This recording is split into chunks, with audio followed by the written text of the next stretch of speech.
This guy built $1 million SaaS in just 87 days. And the crazy part is, he did it using a strategy that nobody is talking about, the productized SaaS. The way we built SaaS is the way I think everyone should build a SaaS. Andre invited us into his house in Tampa, Florida to show us exactly how it works, how he got his first customer, and how he grew it to millions in ARR. But this story is not an overnight success. I was pretty much at the point of giving up. For months, Andre struggled to make any progress, burning through tens of thousands of dollars of his own money on developers and designers who couldn't deliver. Then, on the brink of shutting down the business, he discovered something that would change everything. So, he relaunched the business, and 3 months later, it was doing over $1 million a year. The biggest secret to all this success is In this video, Andre will share his exact blueprint on how to build, launch, and grow a $2.4 million SaaS company from scratch. I'm Pat Walls, and this is Starter Story. Thank you for having me, Andre. Absolutely, Pat. Thanks for having me. Yeah, tell me about who you are and what you built. Absolutely. So my name is Andre Heckle Jr. I've been an entrepreneur for the last 7 years. And most recently, I've built an app called ListKit, or a SaaS. In 87 days, we grew it to $1 million ARR. Wow. 0 to $1 million. Yeah. From the launch of the actual SaaS, yeah. Wow. That's first 87 days. Can you break down this business a little bit more? How does it work? Yeah, so it revolves around cold email. And so cold email is you find someone's email address online and you send them a pitch, either to sell your service or to get them on a podcast or a show like this. The type of people that use it are either salespeople or business owners themselves. We also have a lot of freelancers and solopreneurs on there that want to, again, reach out and make pitches to potential clients for their own business or agency. Just within the first 6 months, we had our first 1,000 paying customers. And as of right now, almost a year into the business, we have over 1,500 paying customers. And the pricing is really simple. It's $97 a month to get started. And we have pricing that goes up, obviously, a couple $100 for our more enterprise users. Yeah. Let's dive a little bit deeper into the numbers behind this SaaS business. What do the numbers look like here? So yeah, we started the business last July. Right now is June 2024, and we're about to just surpass $200,000 in MRR. The biggest secret to all this success is my team of co-founders. I have 4 other co-founders. I have a CTO, I have a head of sales, and I have 2 guys that focus on marketing and ads. And then what the team beyond the team of co-founders looks like is we have 20 people in CS and in sales. And then the rest of the team is on the developer team. The team cost is over $100,000. Total cost to grow the business, including ads and marketing and acquisition, is anywhere from $150,000 to $175,000 a month to maintain.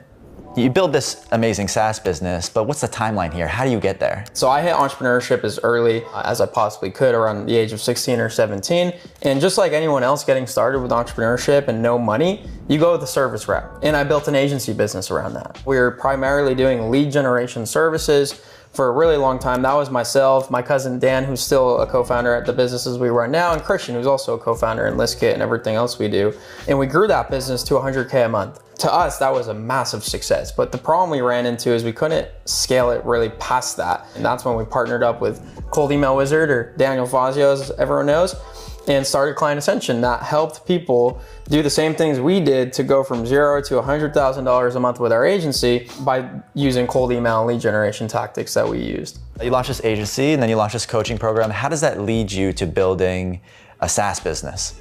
Yeah, so SaaS is really interesting, right? Because again, it takes a lot of startup capital to start. So I think the approach is the only way to go about it if you don't have startup capital and if you don't want to go the venture capital route. And what that is starting with a productized service. So on the front end, it looks and feels like a SaaS, where you go on the website and you order something, and on the back end, it's fulfilled manually by people. When we were selling a productized service, you had to go through a manual onboarding process. So you just tell us how many leads you're looking for, 100 leads, 1,000 leads, 10,000 leads, and that submits an onboarding form to our team. Then within 24 hours, it's being fulfilled behind the scenes, and then it gets manually delivered to the customers. Because again, it's low cost. We didn't have to have any development fees. All we had to do was single out what we were already doing within our agency to build leads lists for our agency clients, and just do that with a really fast turnaround time for our SaaS customers.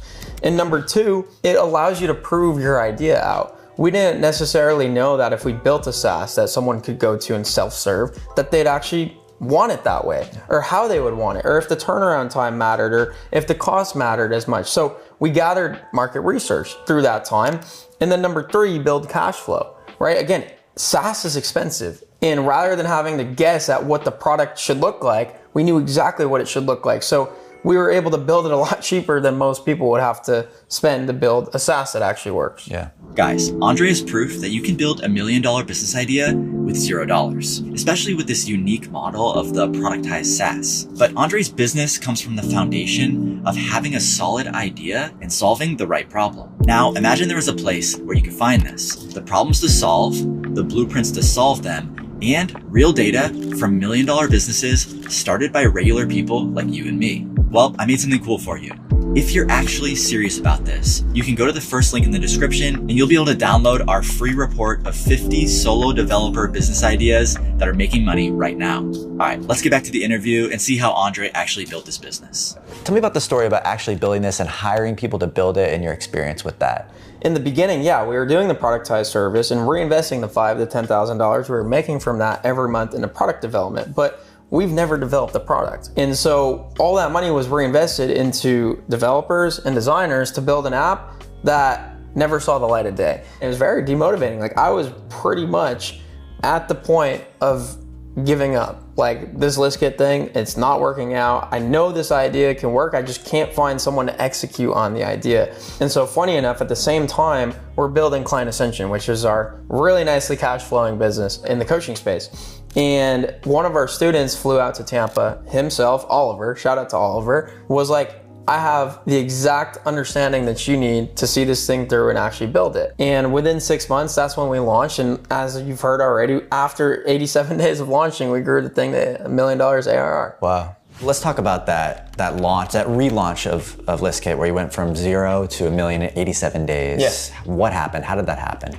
We had a list of paying customers from coaching, from our agency, and from, again, the productized service. In talking to those customers, asking them, hey, what would you like to see in this final version of our SaaS? We've tweeted about it. We just told our story the entire time from when we started it as a productized service up to the point where we spent so much money and it failed and we were ready to quit, to when we rebuilt it and relaunched. And so they've been around for the roller coaster of a ride we had with the company. And we had a product that they have been specifically asking for. So by the time we launched, we just sent a couple of emails, did a couple of live calls, put some tweets out, and everyone rushed to support us. Yeah. Let's talk pricing and SaaS. What's been your approach or strategy around pricing?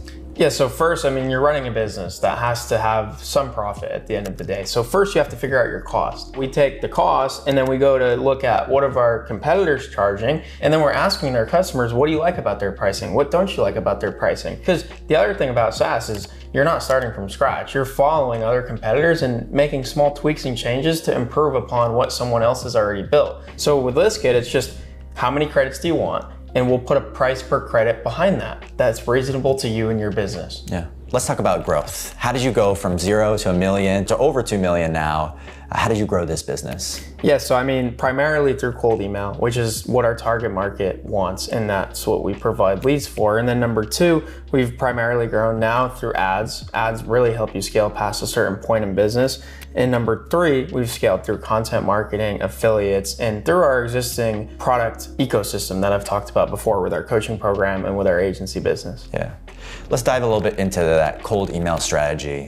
What did that look like for you when you were starting out? Yeah, so we were already good at cold email because that was our bread and butter. The problem is cold email really works if you're selling a high ticket agency service. And so what we were doing was, instead of selling people on the product itself, we were selling them on 50 free leads and said, hey, if you respond to this email and tell us who you want leads of, we'll send you 50 leads from ListKit. And if they're good, let's talk about how you can get more.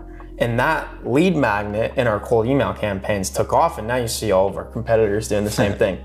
Let's talk about ads. You guys run ads? How does that look? So the problem with ads and running a sales team for our SaaS is, again, you're selling something that's low ticket. So what we did is we realized that people signing up for ListKit, not all of them knew how to use it properly.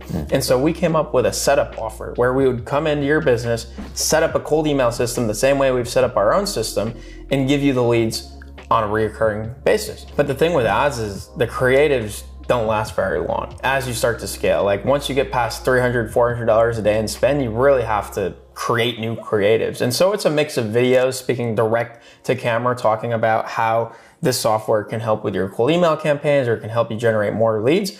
But a lot of them are just static images as well. So we're testing almost 20 new creatives every week, 10 different static images, 10 different variations of videos with different headlines, different copy, different people in the videos, right? Yeah. So we're always testing. Let's talk about free trials. You mentioned that you don't have a free trial. What's your approach and why? I just think it attracts the wrong buyer or person because they're not a buyer. You're attracting freebie seekers. We knew people coming to our website, it's low ticket enough to buy and it's low commitment enough. And instead of a free trial, what we did is we added a money back guarantee. And so we could still frame it like a free trial, but collect money right away. I will say, however, with a free trial, it does make sense for some SaaS tools that monetize how many users they have on the platform, whether they can serve them ads, whether they can get data for more people, right? But it didn't make sense for ListKit. Yeah. You run this pretty big B2B SaaS business now. It started small, but now there's 40 people on the team. How are you able to hire 40 people and keep this profitable? Yeah, so when people hear 40 team members, they're thinking full-time US employees that are getting anywhere from $50,000 to $100,000 a year, right? For us, that would not be sustainable by any means. And so a majority of our team are either developers that are in countries like the Ukraine or customer success representatives that are in countries like Lebanon. They're the hardest workers I've ever come across. They're really good at speaking English compared to some other VAs, and it's cheap labor. You're paying anywhere from $1,000 to $2,000 a month to get someone full-time from Lebanon who's as good as, or better in my opinion, than someone in the US that you might have to pay anywhere from $5,000 to $8,000 a month. Let's talk about competition. Clearly, you're not the first business to be helping with cold email and lists and all that. What does the competition look like for ListKit? Yeah, so first I have to say we love our competition. The way we built SaaS is the way I think everyone should build a SaaS, is find something that's already proven in the fact that they have either a ton of users, they're a publicly traded company that's doing very well with billions of dollars in revenue like ZoomInfo, and find out what do people like about them, but what don't they like about them? Where are the bottlenecks? And because I was a user of Apollo already, the one thing I knew that I did not like and other people also did not like after speaking to them was the fact that Apollo leads were not verified. And so that presented an opportunity to say, okay, we can build exactly what Apollo has, but change this one thing that people really care about. And that's how we built ListKit. Yeah.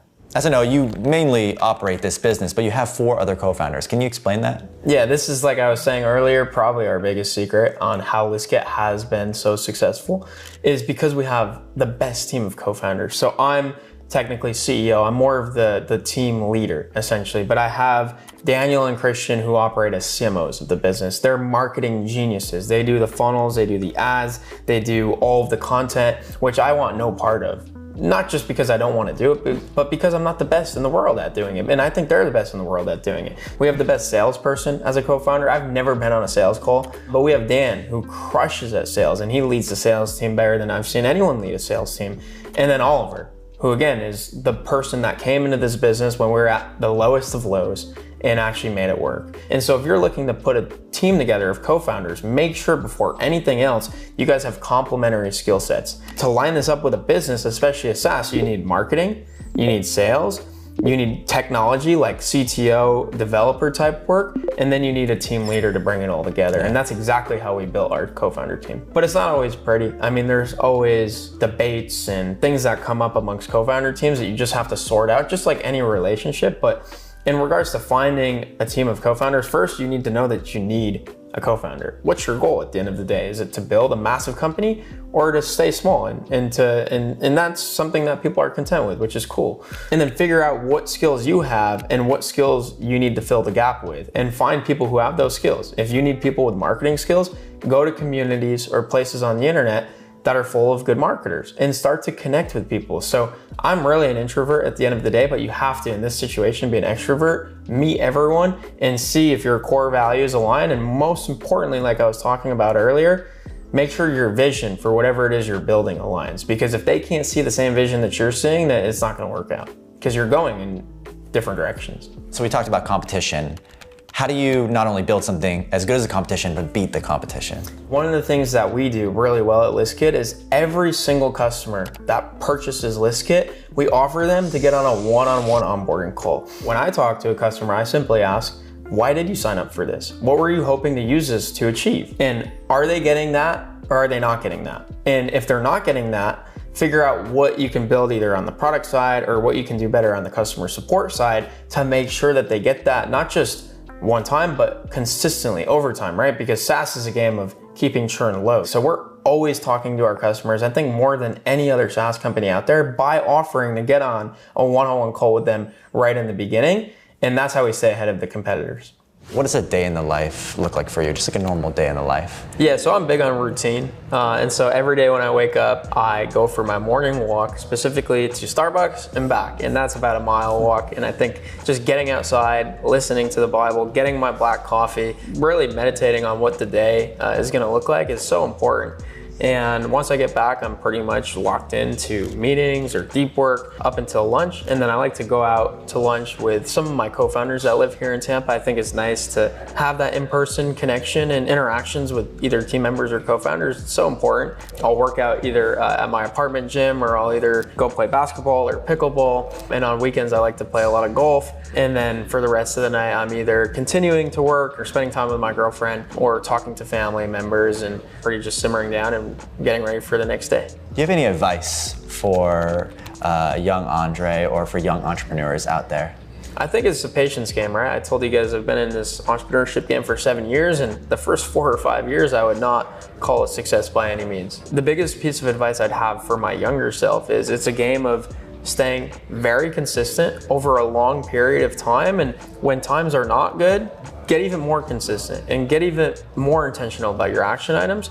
But when times are working out and things are going well, double down even more, because I think it's really easy for entrepreneurs who struggled for a really long time to, as soon as they start seeing success, kind of back off and stop doing the things that got them there in the first place. And if you do that, you're gonna fall right back into where you were before. You have to stay consistent, and you have to do it over a long period of time, whether the results are good or whether they're not. It's an inputs game, I like to say, over an outputs, because you can control the inputs. You can't always control the outputs. And so do what you can control and let, I always say, God take care of the rest.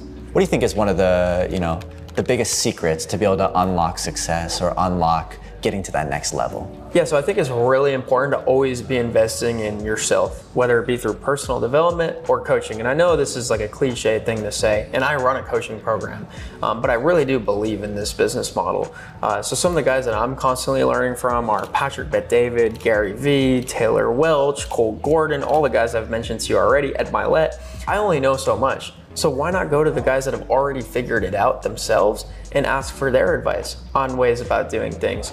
And so I always hold myself very accountable to improving and learning something new every single day that I can then take to my team and pass it down. Yeah. All right, man. Thank you for having me. It's amazing what you built. Appreciate you, man. Yeah, I'm proud about it, and it's just got to keep it going now. Yeah, man. Follow this advice and you will have a multi-million-dollar SaaS business. Good luck, guys. Hey guys, Pat here. I hope you enjoyed this story, and I hope it inspires you and shows you that you could start something similar. I think the coolest part about his story is this kind of productized idea that he did. He had clients that he was serving, and then he found a business idea that he could productize from those services. If you're curious about doing something similar, but you're still looking for an idea, well, you can go to the first link in the description and download our Solo Developer Deep Dive for free. It breaks down 50 different solo developers making money right now, their business models, how they price their products, and how they grew those to millions in revenue. Just click the first link in the description, and I'll see you guys in the next one. Peace.